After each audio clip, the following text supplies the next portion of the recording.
One thing you can do is never, ever, ever, ever, ever be late for anything again in your life. Anything. And there are, in my mind, there are no excuses. There's never a reason to be late. Now, with that being said, I was almost late for this, which was stressing me out badly. I'll pull out, I know how far it is from Smithfield to here. It's about a 35, maybe most 40-minute drive. I left with an hour and 10 minutes to make it here. No way in the world I can be late. And under any environment, there's no chance I would be late, right? Hold out, right through town on the other side of Smithfield is the school bus taking kids home.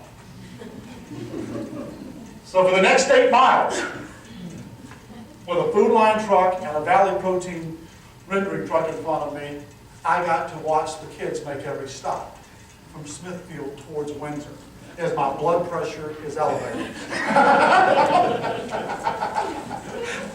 And if you know though, if any of you drive those roads, it's virtually impossible to pass it by. And I am stressing, calling back to my office. What time does that start? Exactly how many minutes do who do I need to call? Now, with that being said, I think I was here maybe 15 minutes early. I was still 15 minutes early, in spite of the fact that I was stressing badly, that I was going to disappoint you. And the reason I say never, ever be late, one, it'll lower your blood pressure. A lot of people die from simply blood pressure issues. It will lower your blood pressure if you're there a few minutes early. Number two, it gives you time to think before you move into your next activity in life. You have a minute to slow down. I still took that minute. You saw me take it. I said, let me walk to the men's room. Before I would make any comments before anybody today, I'm going to go take 2 minutes and have reflection to catch my breath and stop and start again. People think more of you if you're there on time than if you're not. And many people think it's real cool. They come rushing into a meeting, they come rushing into something, and they go, I couldn't get out, couldn't get away. I had a phone call, I couldn't get away. Those people were on the other end of the phone, I couldn't get them off the phone. Sure you could. Hang on. That gets them off the phone. They actually usually get off the phone. If you take the phone and hang it up, they usually get off.